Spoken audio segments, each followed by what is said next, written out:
So you've clicked on this video because you finally got access to the lock and stumbled across this handsome devil over here. But after a decent amount of games on him, you're still not entirely too sure on how to get the best value on him. Don't worry, I got you. The gameplay you're watching in the back is a custom game between friends and people from Metro's community. These guys are ranked from Eternus to Ritualist. We aim to do them every Saturday in the evening, so join us Discord if you want to play. All ranks are welcome. Or if you want to learn a few things by watching, that's also fine. Link below. Now onto the tips. The first tip is to use your right click to confirm or deny souls. The reason being is your right click has more bullet pellets than the standard left click, so it increases the chances of you getting that soul. So during laning phase where every soul matters, this is super key, and you'll see me do this a few times throughout the gameplay.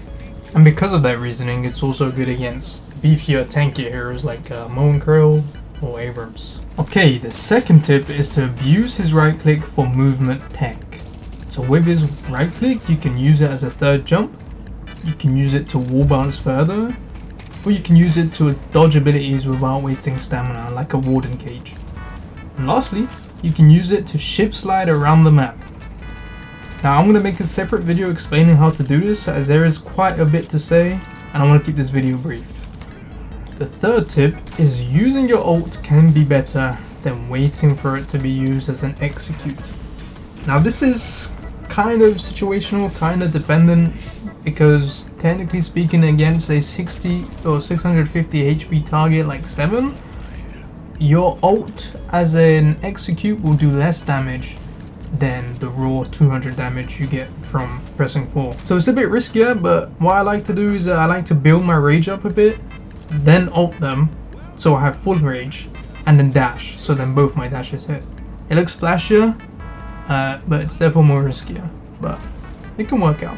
But the point is, you don't always have to use your ult as a finisher, especially early game where it's going to be on cooldown regardless. It's okay to use it to engage or to use it as damage. The fourth tip is you can hide your heavy melee in your ult. So when you press 4 and you instantly hold your heavy melee button, after the ult's finished, the heavy melee will hit, but it hides the animation. So a lot of the time they do not see it coming, so it's a good way to sneak in a heavy melee.